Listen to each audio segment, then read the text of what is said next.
कि हम सेंसरशिप को तो पहले डील कर लें, उसके बाद फेक न्यूज़ का कुछ करेंगे। पाकिस्तान में लाइबल लॉज भी हैं, पीका लॉ भी हमने बनाया, उसको इतना वेपनाइज किया, नॉन बेलेबल ऑफेंस बना दिया। इन सारी लेजिस्लेशंस के बाद भी हमें एक्स को या ट्विटर को बंद क्यों करना पड़ रहा है? अब बताया ये जा रहा है, जिस तरह प्रोटोन की भी एक रिपोर्ट है कि 6000% इंक्रीज़ हो गया पाकिस्तान में in the demand of VPNs. Prime minister खुद वीपीएन यूज़ कर रहे हैं, हम क्या करें फिर? अगर मैं इसको लाइटर मूड में कहूँ तो क्या पता कोई किसी का कोई इंटरेस्ट हो वीपीएन बिजनेस में, तभी ये बंद किया जा रहा है। अच्छा। लेकिन I just want to add ये जो माजरत, ये जो कंट्रोल ऑफ इंफॉर्मेशन है, ये सिर्फ डिजिटल प्लेटफॉर्म्स को बंद करने की बात नहीं है। अगर आप इलेक्शन डे के हवाले से बात करें तो जिस तरीके से इलेक्शन कमीशन ऑफ पाकिस्तान ने इंफॉर्मेशन प्रोवाइड ही नहीं किया, वो एक बेबस भी नजर आ रहे थे, नाअहल भी नजर आ रहे थे, और जितने बड़े दावे किए थे उन्होंने कि उन्होंने कहा हमें इंटरनेट चाहिए ही नहीं। ईसीपी ने इलेक्शन के दिन ये कहा। नहीं, इंटरनेट के अलावा you have to understand Muzammil, मैं आपको एक आर्गुमेंट प्रेजेंट करी, if you let me finish it and without interruption, that be I be grateful. देखें, हम we are looking at the platforms जिस सोर्स ऑफ इंफॉर्मेशन है, लेकिन जहां इंफॉर्मेशन मिल सकता है उसके हवाले से भी प्रॉब्लम्स है ना, where there is information manipulation state की तरफ से किस तरह से है, एक्सेस नहीं है, access to information and free provision of information. मैंने इसलिए इलेक्शन कमीशन ऑफ पाकिस्तान या इलेक्शंस की मिसाल दी क्योंकि हम एक फैक्ट चेकिंग ऑर्गेनाइजेशन या सेल चला रहे हैं। अब उस दौरान इलेक्शन कमीशन अगर बर वक्त जो कानूनी तौर पर उनको इलेक्शन रिजल्ट्स प्रोवाइड करने थे वक्त पर दे देते और बेबस नजर नहीं आता, उस वक्त इलेक्शन कमिश्नर सिकंदर सुल्तान राजा साहब ने ये तक कहा था कि प्रिजाइडिंग ऑफिसर्स जो 2 बजे तक नहीं देंगे तो उनको हम सस्पेंड कर देंगे।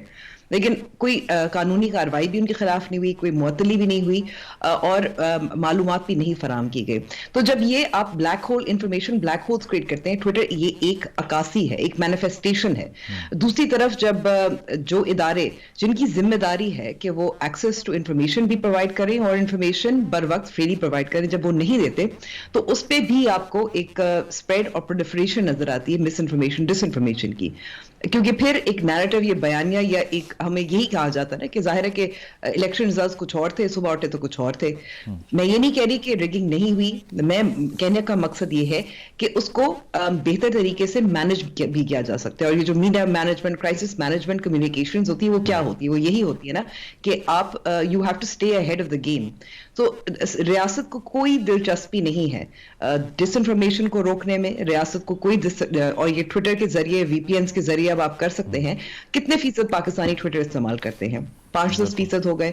ज्यादातर बहुत सारी मिस इन्फॉर्मेशन डिसइंफॉर्मेशन आपको टिकटॉक और यूट्यूब पर नजर आती है। और मुझे डर लग रहा है, खौफ लग रहा है कि मैं ये कह रही हूँ तो एक बार फिर यूट्यूब बंद ना कर दिया जाए। अच्छा। लेकिन आप क्योंकि आप अगर समझ रहे हैं कि ट्विटर को बंद करने से आप इंफॉर्मेशन को कंट्रोल कर पा रहे, तो ये तो आप वाकई आप इस डिजिटल इकोसिस्टम को समझ नहीं पाते, क्योंकि आप रोक नहीं सकते, ये पानी की तरह होता है इंफॉर्मेशन। सही बिल्कुल। ये पॉइंट जो उसामा, आपका इस पे क्या ख्याल है? क्योंकि ट्विटर को तो हमने डिस्कस किया कि वहाँ डिसइंफॉर्मेशन इसलिए कंट्रोल नहीं हो सकती क्योंकि उसकी बड़ी वजह सेंसरशिप है, लेकिन जो हम देखते हैं यूट्यूब के ऊपर एक डिसइंफॉर्मेशन का सैलाब है, जिस तरह के थंबनेल्स बनते हैं। और मैंने भी कुछ ऐसी खबरें वहाँ पर देखी हैं जिस पे आप हैरान हो जाते हैं कि एक दिन उठकर आपको देखना पड़ता है कि पंजाब हुकूमत घर चली गई और तख्ता उलट गया, या फिर कोई जेल तोड़ के बाहर आ गया। अब वहाँ तो कोई पाबंदी नहीं है, उसको कैसे रोकें हम? देखिए मुजम्मिल, आपने जो इंट्रो दिया तो उसमें आपने बताया कि किस तरह जो है इंफॉर्मेशन आई और उसकी तरदीद की गई, और आगे से जो है काउंटर इंफॉर्मेशन का जो अपॉर्चुनिटी मिलती है आपकी सोशल मीडिया पे, वो एक बहुत जरूरी है। वो मेरे ख्याल से जमहूरी मुकालमे की भी एक खूबसूरत फीचर है, क्योंकि एक तरफ अगर आप सोशल मीडिया पे खबरें डाल रहे हैं, उसका एकदम से जो है जवाब भी आ जाता है। और जमहूरियत में मुकालमों का यही जो है तसलसल होता है, यही सिलसिला होता है।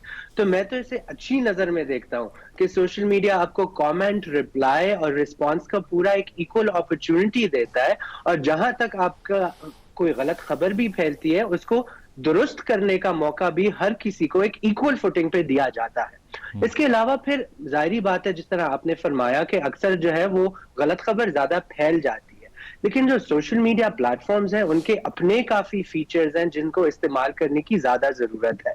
मिसाल के तौर पे ऑलमोस्ट सारे सोशल मीडिया प्लेटफॉर्म्स पे आप रिपोर्ट कर सकते हैं कंटेंट अगर आप समझते हैं कि वो गलत खबर है। और अक्सर यूट्यूबर्स के चैनल बंद भी हो चुके हैं क्योंकि उन्होंने बार बार गलत इंफॉर्मेशन जो है शेयर की है। यूट्यूब आपको 2-3 अपॉर्चुनिटीज देता है, अगर तीसरी बार आप फिर उस तरह जो है गलत इंफॉर्मेशन शेयर करते हैं फिर वो आपको कंप्लीटली बैन कर देता है। कल ही मुझे मालूम हुआ किसी के 3 मिलियन सब्सक्राइबर थे लेकिन वो गलत खबरें लगा रहे थे, उनका यूट्यूब चैनल बंद हो गया। और इसी तरह फेसबुक और ट्विटर पे भी फॉल्स इंफॉर्मेशन को आप फ्लैग करके रिपोर्ट कर लेते हैं और उसको एक्शन लिया जाता है। कल ही मैंने ट्विटर पे एक पोस्ट को रिपोर्ट किया और मुझे जो है 24 घंटे बाद आज मुझे नोटिफिकेशन आया कि ये पोस्ट हटाई जा चुकी है। तो मेरे ख्याल से इस पे जो है हमें तवज्जो ज्यादा डालनी चाहिए कि जो सोशल मीडिया प्लेटफॉर्म्स हैं वो भी इस पे काम कर रहे हैं और किस तरह से हम इनको अकाउंटेबल ठहरा सकते हैं एज सोशल मीडिया यूजर्स, और उसमें काफी ज्यादा सहूलियात हमारे पास मौजूद है। बिल्कुल, ये असद, जिस तरह से उसामा ने भी बात की है कि एक इक्वल अपॉर्चुनिटी आपको मिलती है कि अगर जिस तेज़ी से एक फ़ेक न्यूज़ फैलती है उस तरह ही उसको रिफ्यूट भी किया जा सकता है। अब मेरा इस पर सवाल ये है कि अगर हमने इससे पहले लेजिस्लेट भी कर रखा है, अगर हम किसी के ख़िलाफ़ जाके डैमेजेस क्लेम कर सकते हैं कोर्ट में, या फिर जो पीका लॉ हमने बनाया उसका भी एक इशू ये रहा कि उसके अंदर ये तो वाज़े नहीं है कि तयन कौन करेगा कि गलत खबर कौन सी है, फेक न्यूज़ कौन सी है, क्योंकि अगर तो किसी पार्टी के अगेंस्ट एक खबर जा रही है तो आप उसे फेक न्यूज़ कह लें, इसको इस्टेब्लिश कौन करेगा? आपको लगता है ये लेजिस्लेशन भी परफेक्ट थी इतनी कि इसको इम्प्लीमेंट किया जा सके, क्योंकि कुछ सहाफ़ियों की गिरफ्तारियां भी इसी बेसिस के ऊपर हो गई यहाँ पे? अच्छा, लेजिस्लेशन से ज़्यादा इसमें मुज़म्मिल ये देखने की ज़रूरत है कि क्या जो इंफॉर्मेशन शेयरिंग का प्रोसेस है वो ऑर्गेनिक है या बैलेंस्ड है कि नहीं है। मसलन आपको मुझे बताने की ज़रूरत नहीं है, आजकल आई एम श्योर आपके खिलाफ ट्विटर पे काफ़ी कुछ चल रहा होगा जब से आपकी एक पोस्ट एक पॉलिटिकल लीडर ने की थी। जी। अब आप ये देखें कि वो जो एक्टिविटी आपके अकाउंट या आपको मेंशन करके आ रही है, आपको लगता है कि वो ऑर्गेनिक है, वो ऑर्गेनाइज नहीं है? बिल्कुल ऐसा नहीं है, क्योंकि वो ऑर्गेनाइज्ड है और वो ऑर्गेनिक नहीं है। वो एक बिल्कुल जिसको अंग्रेजी में हम कहते हैं डॉग विस्लिंग का वो प्रोसेस होता है। और वो ही हमने देखा है कि बहुत दफा ये औरतों, विमेन जर्नलिस्ट के खिलाफ, विमेन ह्यूमन राइट डिफेंडर्स के खिलाफ ऑनलाइन बहुत होती रही है। यहाँ तक कि कुछ विमेन जर्नलिस्ट ने एक्चुअली एक स्टेटमेंट लिखी थी और वो पब्लिश की थी। आई एम श्योर आप सब जी पीटीआई के दौर में। तो the point I am trying to make with this is ये जो बैलेंस है, Ambar was a part of it as far as she's saying. हाँ, Ambar was a part of it, Sadaf was a part of it, बहुत सारे बेनजीर उसकी part थे, many people. सो ये जो प्रोसेस है ये समझने की जरूरत है। अच्छा, अब इसमें जो सबसे बड़ा इंपॉर्टेंट काम है वो ये है कि इसको बैलेंस करने के लिए हमें प्लेटफॉर्म्स को अकाउंटेबल करना है। जरा थोड़ा सा समझने की कोशिश कीजिएगा जो मैं बता रहा हूं। हमें प्लेटफॉर्म्स को अकाउंटेबल करना है, जिस तरह उसामा कह रहे थे। ट्विटर को हमने रिस्पॉन्सिव बनवाना है, फेसबुक, गूगल को हमने रिस्पॉन्सिव बनवाना है, and so on so fourth.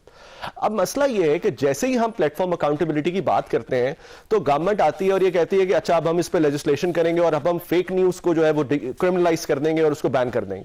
तो ये हम वही कर रहे हैं जो आप कह रहे हैं। तो द पॉइंट इज